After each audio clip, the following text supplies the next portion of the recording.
Welcome to 5 Good Questions. I'm your host, Jake Taylor. Our guest today is Mike Michalowicz. By his 35th birthday, Mike had founded and sold 2 companies, one to private equity and another to a Fortune 500. Today, he's running his third multi-million-dollar venture, Profit First Professionals. Mike is the author of Profit First, Clockwork, Surge, and The Pumpkin Plan. He's a former small business columnist for the Wall Street Journal and the former business makeover specialist on MSNBC. Over the years, Mike has traveled the globe speaking with thousands of entrepreneurs, and he's here today to share the best of what he's learned. We're going to be discussing his book, Fix This Next. Make the vital change that will level up your business. Let's ask Mike 5 good questions. But first, I'm happy to announce my literary debut, The Rebel Allocator, is now available on Amazon in both print and digital formats. You could say it's about time. I've been pouring my heart into this book for more than 3 years. A well-known SoCal billionaire received an early copy of the book and actually called me to say he enjoyed the story and was adamant that I get it made into a movie. Talk about a surreal experience getting 20 minutes on the phone with one of my heroes. My friend Tobias Carlyle had this to say: Jacob Taylor has written a modern-day investment classic. The Rebel Allocator is reminiscences of a stock operator for value investors. It's a fictionalized retelling of the lessons in The Intelligent Investor in an accessible page-turner. If you want to learn how to invest like Warren Buffett by sitting at his knee, this is the book for you. Wow, how flattering is that? I was blown away when he sent me that. I've created dozens of ad-free author interviews over the last 5 years and never asked for anything in return.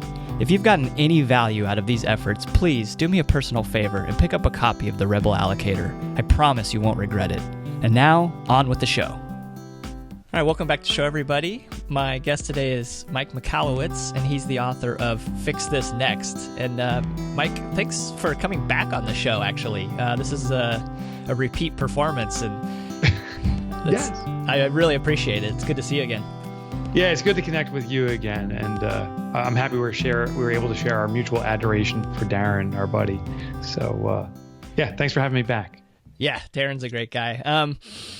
So let's just jump right into our questions, and we're going to try to be sensitive to the current circumstances of, COVID-19 and, small business really probably taking it on the chin undeservedly more than anybody at this point. But your book is really targeted towards a lot of small business ideas. So just keeping all that in mind, as a preface, I'm going to try not to be adult about it if I can help it. So question number 1 is that, every business problem that you're dealing with feels existential in a small business. Yeah. How do you prioritize what to fix first? Yeah. And particularly now, because there's such a urgency to everything. And there's that saying, desperate people do desperate things. So what we're seeing right now in the crisis, I call this macro crisis, right? There's micro crisis, macro crisis. Ironically, Jake, I wrote Fix This Next to address business crisis. So the timing is sadly idyllic, if that's the right choice of words. Yeah. It was not my intention. But most businesses, there's an action and a reaction, but extreme. So one thing I'm seeing right now is loans. With the government saying that there's going to be some relief, which it changes hourly of what relief means. And there's a lot of confusion around it. I see businesses running to get loans. But the question behind it is, if you need a loan that points to an internal issue that needs resolution, are we just putting a Band-Aid over a gaping wound? Or is there something else we need to do? Or maybe there isn't a gaping wound in the first place. Maybe we're just acting like there is. So how to find what to fix next is, how I start off is we have to understand the hierarchy of needs that our businesses have. Just like human survival, I know, Jake, you're familiar with Maslow's Hierarchy of Needs, but for anyone listening in that's not, Maslow identified in the human need structure, there's basic physical needs we have. He calls them physiological needs for survival: air, water, food. And those must always be satisfied first before we can elevate to satisfying other needs.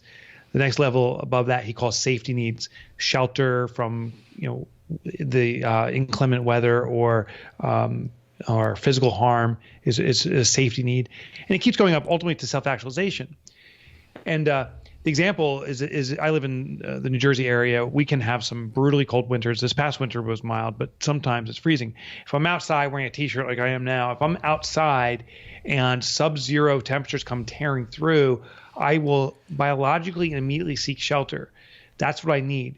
But if someone comes up behind me and puts a plastic bag over my head and duct tapes around my neck, I will biologically respond, according to Maslow's hierarchy of needs, to a physiological level, the most base level need. I got to get air. So I'll tear at the bag first. Before putting on a coat.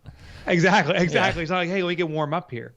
So our businesses, to find our needs, we have to understand the need structure our business has, and the base must always be addressed. So here they are really quickly. Every business foundationally needs sales, and sales is the creation of cash. It is the oxygen for a business. No oxygen, your business suffocates. Immediately above that is profit. Profit is the creation of safety, according to Maslow. Now, the business owners get confused at this level already. Many businesses right now are saying, we got to sell our way out of the problems we're having. In fact, there's a saying that floats around that says, sales cures all, which is total bullshit. It does not. Sales, the right sales can be very helpful. The wrong sales can actually be punitive to a business.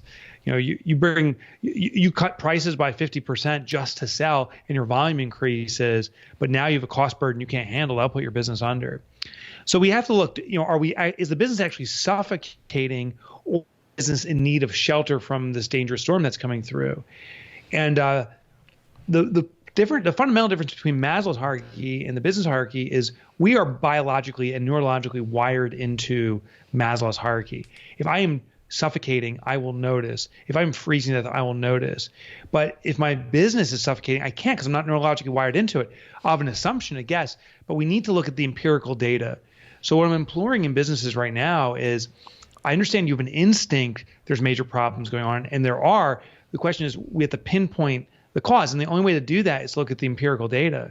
Do we have a drop in sales, or do we have a drop in sales yet an increase in profitability? Meaning, are we actually getting rid of commoditized sales and sales that are not value to us? So this is how the hierarchy works. And just to go through real quick, you can pinpoint what you need to work on next by first evaluating sales. If the sales foundation is adequate to support a degree of profitability, then we look at profit. Profit needs to be adequate to support the next level, which is order or organizational efficiency. Once that's adequate, we can look at impact, which is the creation of transformation, having greater impact than the offering itself. No longer a transaction, but a transformation. And the highest level is impact, which is the creation of permanence, where business is designed to live on forever. So we look at this hierarchy, always the base first, Jake, and identify, is it strong enough to support the level above it? And if that is it strong enough to support the level above it? And whenever it's not strong enough, we got to concentrate our area there, shore it up, and then we go through this whole evaluation again, starting at the base first. So that's a good question. Then I'll say for number two then is, and it's a little pivot because we're going to talk about the Maslow's hierarchy, but right. I'm going to squeeze this one in now. I'm jumping ahead. I know. Yeah, that's okay. So one of the what do you think about then some of these businesses, maybe Silicon Valley particularly, but where a lot of it is a vision, but often the unit economics of the businesses don't make a ton of sense. Do you see that, and how does that violate maybe your totally violates it, right? Yeah. So these businesses, and that's not just the Silicon syndrome, it's all over the place, where these businesses look at the high levels first: impact, transformational offering, legacy, creation of permanence. This thing's going to change the world and be around forever, and skip the foundational requirements of oxygen, protection, efficiency. And the classic example that I think many people can relate to is these not-for-profits that get started. A business starts up and says, we're going to change the world. It's not for profit. I got to be of service. And they don't focus on sales, which is contributions. They don't focus on profit, which is retention, ensuring that there's stability. And quite frankly, many businesses should be just relabeled as not-for-profits because they set out and they skip the hierarchy. So some of these Silicon Valley companies, they're a classic example, but I see it in all these small businesses. And a lot of these businesses too put a lot of value in people's words over their wallets, saying, we're going to change the world. What do you think about this? And prospective customers are like, that's amazing. I would spend so much money on that. I love that. And then the day comes where they ask them to open their wallets and I go, oh, sorry, I don't think it's a fit for me. Trust people's wallets, not their words. And that ultimate validation happens at the sales level. There's this concept, not my concept, but I know Eric Ries talked about it in Lean Startup, of the minimum viable product. It is a great approach to validating, do customers really want what we have to offer, by requiring them to depart with money for sales to happen. So you cannot skirt around the hierarchy of needs. You can't skip a level. You don't climb to the top and stay up there and wave to your friends from the top. The hierarchy, just like Maslow's hierarchy, it is the wiring of business. And if a foundational need's not being satisfied, it's just a matter of time before it collapses in it. I even found, Jake, that some businesses do the reverse. They just focus on the foundation, like sell, sell, sell. And they start building this massive foundation. And they put this little tool shed of profit above it, and it falls in it. I had a friend, $250 million company. And I used to put a lot of significance in, wow, $250 million, you're crushing it. That's a vanity metric. Yeah. But $250 million, he had hundreds and hundreds of employees, all this stuff.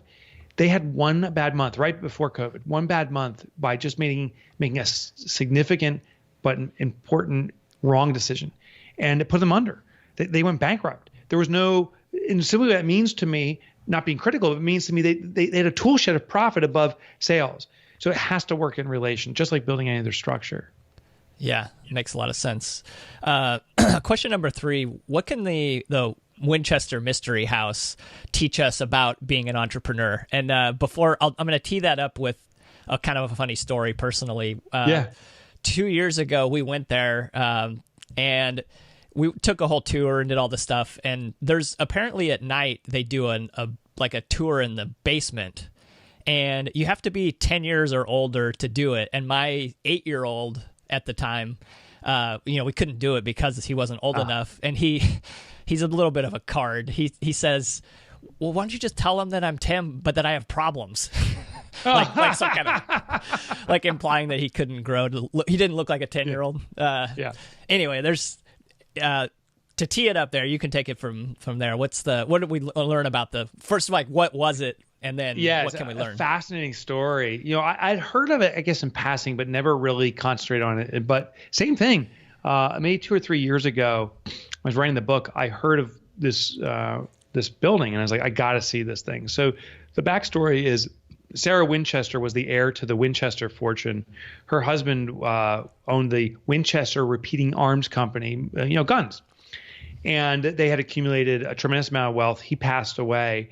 And she went to see a fortune teller or a seer of some sort. And this fortune teller tells Sarah Winchester that she has to remunerate for all of the deaths brought about by this horrible weapon and all the lost souls now. And the way to do this is by finding a house and building room to store the spirits effectively, but that she'll have to continuously build, because if she doesn't, because the gun's an active gun, as more and more people die, they need space and they will haunt you unless you build continuously. And she took this to heart. She bought a home in California and the San Jose area, I believe, and started to build perpetually I think she lived for another 30 plus years. The house subsequently, she bought a 4-bedroom farmhouse, subsequently became this 600 room plus mansion. And you've been there. It's this bizarre, bastardized, unplanned building with staircases that lead to nowhere, windows that look vertically, they're on the ceiling looking into the next floor.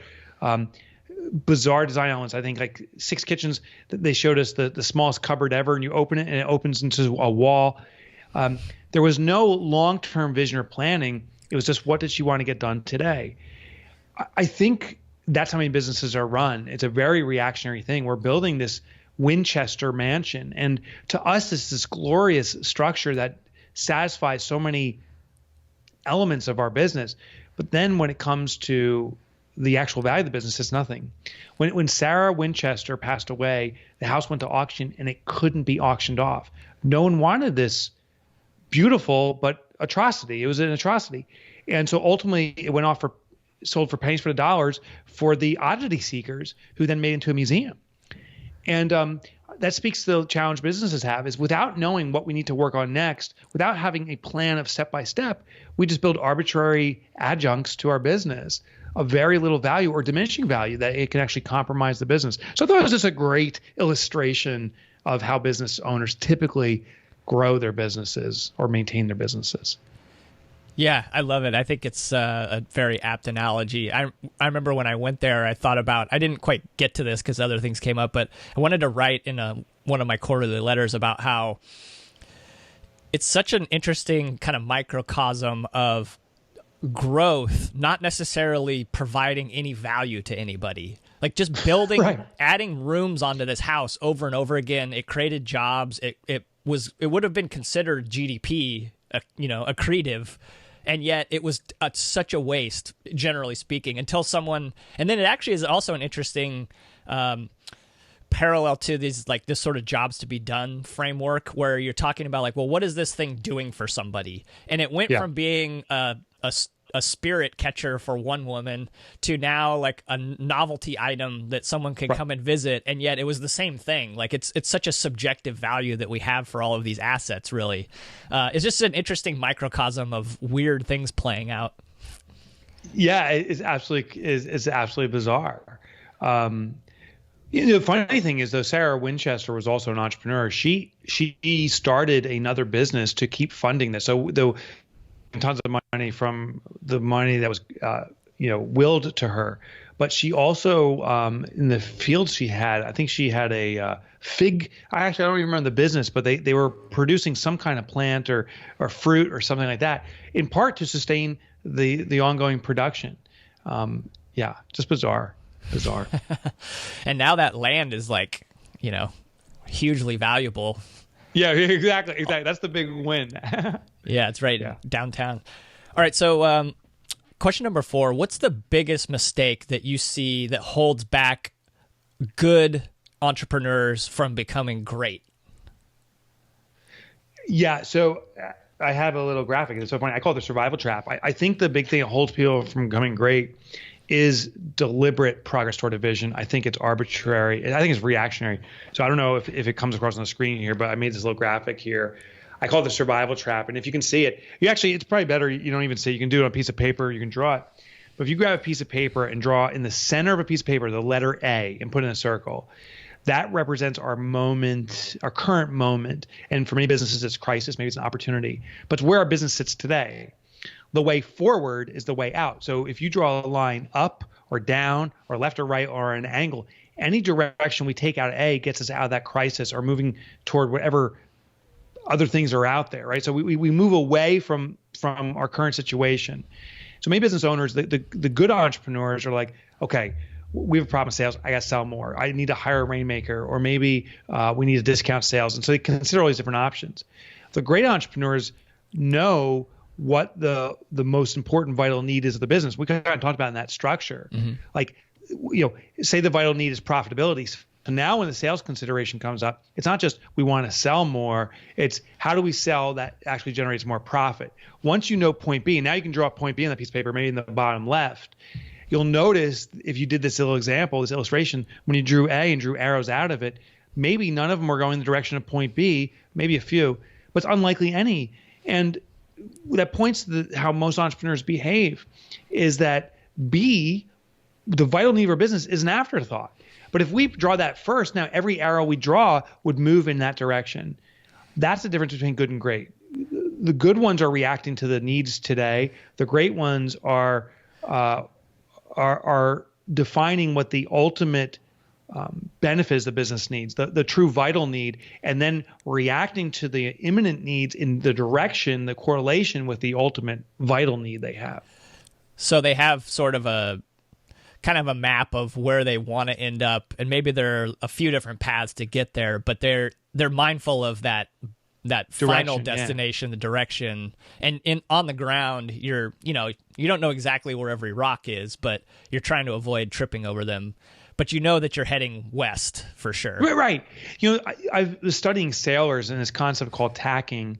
Tacking is a way a sailboat navigates the waters to a destination. And how sailor works is you put a destination out on not on the map, but you can see, say, an island in the distance, 2 or 3 miles out. And what do is you navigate in a zigzag pattern to get there, because a sailboat needs to capture the current winds. It has to navigate around the sandbars. So you have to account for the immediate environment you're in, and you move as directly toward that destination, the island you want to go. but it's usually on an angle to it. But then after a short period, you realign the boat and you go in the other direction, capturing the winds again, and you start zigzagging your way to it. So you don't beeline there, but you always get there. And I think that's what business navigation is. It's not like, I have a vision and we're just going to cruise right there. You have a vision, that's your island. You have the immediate circumstances, and then you have the vital need, which is the B point. And we try to get to that B point as directly as we can. And then we ask, well, what's the next vital need? And we zigzag our way there. But the likelihood of achieving a vision is much greater than just arbitrarily saying, here's what I need to do now. Because that keeps us in this kind of circuitous, just fix in the moment, not fix the long or address the long term. Yeah. It's kind of top down and bottom up at the same time. Yeah, exactly. So question number 5, and this is probably the one that most people want to hear from you about, given today's current climate, but what special advice do you have for small business owners that may be facing significant 50 to 100% even drops in revenue right now? How do you manage through that? Yeah. So the one thing I'm doing first with clients is saying, can we maintain business as usual in unusual circumstances? And what I mean by that is if customers are not opening their wallets to your typical offering, we need to change the offering. What I mean by business as usual is that we need to sustain our core competency. Can we sustain our core competency and package it in a new way? That's the as unusual part to serve clients. One method I've done, I call it the one step back, and a great illustration of this is restaurants, particularly because so many restaurants are shut down now, is we look at what the core competency or deliverable was in the past. And what it was delivering food, actually putting on the table and people dining at the table. Well, restaurants are shut now. So we asked ourselves one step before that, what were we doing? Well, one step before that was carrying food to the table. Okay, so the carry out or delivery is a very obvious solution. It's an alternative. There's one restaurant down the street here who teamed up with a food truck. The food truck is doing the run to the neighborhood, dropping at the door like the milkman, and the restaurant is cooking. What happens one step before the delivery of food to the table? Well, the preparation of food. Well, that can be analyzed. Say, well, we have made 10 or 15 popular dishes. Why not sell our recipes, make a video training how to do it, and we can even do a cooking class. Our chef can still come into the restaurant, and we can broadcast a cooking class to all of our clientele. Okay, so that's an offering. What happens one step before that? Well, the procurement of raw materials, meats and vegetables. Can we sell those off? The idea is that the final product for any business is a culmination of mini products, right? So we're assembling mini products. All those things could be an alternative. So if we lost 50% or 100% of revenue, you've lost 50% or 100% of revenue for the existing products. Can we now create other products within our core competency that we can start delivering? The thing is, you still have that client base. And I think that's what so many businesses, and it's frustrating me, don't consider. They say we've lost all our sales, but you haven't lost the client list. You still have access to them. Act on it and say, what do you need now? I am blown away, Jake, by how many businesses are not simply pinging their customers and saying, how can we be of service to you now? What do you need from us now? Is there anything we can cater to? We did this 4 weeks ago. We emailed our list. We got more than 700 respondents saying, I'm struggling with confidence, saying I'm afraid not just for my business, but just my own ability to navigate things. So we created this thing called the Confidence Course very quickly in response to that. And that's a new product we're releasing. Not yet, but it's right on the verge of coming out because we now see the new need. So even if you lost your business, you still have the list and you can still ask, what do you want? And maybe some businesses have to make a total change. Like, the manufacturer cars now need to make ventilators. Like maybe your business has that extreme change. But I think it's going to be a subset of some core competency, some core deliverable you already have. So in a lot of ways, would you say that this could be there's as much opportunity as there is crisis for you to reinvent and find something that works and be useful as an entrepreneur? Oh, totally, right. So I would argue that this is the exact arena entrepreneurs thrive in, like true entrepreneurs, where there's a problem, create the solution, bring some kind of systemization to it to deliver that solution. I don't know if you ever did that game. It's like a pen or not a pen, but like those dials, and you can draw. What was that thing called? Like the black Etch-a-Sketch. Yeah. Etch-a-Sketch. Well, I don't know if I can remember, but the whole Etch-a-Sketch, the whole world is shook up. We got a blank board. Yeah. Like talk about blue ocean. Like it's all open now, and the entrepreneurs who jump on this can start carving out new designs. So I think it's massive opportunity. It's massive opportunity in a very scary environment. So that's why I think there's a lot of trepidation. But customer needs will always exist. People are going to buy something. They're going to need something. We just have to modify our offering to match that. Yeah, so maybe even we've been worried about the small business owner, but perhaps they're in the prime position to identify a group of people who need a certain something fixed for them and take care of it. That's right. And small businesses can move on a dime. Yeah. So small business has a lot of advantages. I mean, there are disadvantages too, but big business is like, it's like telling an aircraft courier to do a jet ski spin. Like, forget it. They got to plan miles and miles in advance to turn everything around. A jet ski, you just hit the hard right and you're going in the other direction and you floor it. So there's opportunity here for the small businesses to get a big advantage, but you got to adjust quickly. You got to be deliberate and you got to move forward. The risk, though, of course, is we don't have the cash flow. So few small businesses are sitting on more than a week or two cash flow. The rarity have 6 months or a year. The ones who read Profit First and sucking it away. Yeah, Jake, I can't tell you how many emails I'm getting. It lights me up of people saying, I read Profit First. It's serving me. Thank God I have a runway. Yeah. Now, how I respond to those people is that's amazing. Good job. And you still need to act. So, running business as normal when it comes to expenses for the next 6 months, that's your runway. At 6 months, then you're done and you're off the cliff. So we do need to start adjusting now, but that's affording us time. And the benefit of time is you can put thoughtful consideration in your decisions. You don't do desperate moves, you do deliberate moves. So that's what I'm encouraging people to do. There's other people that are in a desperate situation. They have no runway. And I'm sorry, but you can't, you can try to implement Profit First now, but if you have no sales and no money, it's gonna be rough. We got to get food on the table. So we got to skip Profit First, and it's all about serving the business. But you can repackage your offerings. You can create new ones for this new need, but you got to ask customers what they want. So, bonus question we always ask for everybody: what's a book recommendation that you have? I just read 100 Days of Rejection. No, I'm sorry. It's Rejection Proof, not 100 Days. Rejection Proof is this guy, Jia Jiang, who went under 100 days of rejection, just asking things that he knew he'd get rejected to build this muscle. And it's funny. I just finished reading the book, but it is perfect timing for this market. We are going to get rejected. We got to build that muscle quickly. And he just has a fun, cool way to approach it that may serve you. So it's called Rejection Proof. Huh. Great recommendation. One I haven't heard before. So that's where it's always a good. Well, Mike, thanks for coming on the show. And hopefully some entrepreneurs hear this and actually take some heart in what could feel like crisis, but maybe is actually opportunity. Yeah, I appreciate it. And if it's okay, I have a resource that may help. Sure. Okay. So if anyone's interested, we set up fixthisnext.com. And there we just added this. There's a new function that says take the evaluation. It's a free evaluation. We evaluate your business, and it'll come back to you with a report recommendation of what you should work on next. It takes about 5 minutes, and you don't need to have the book.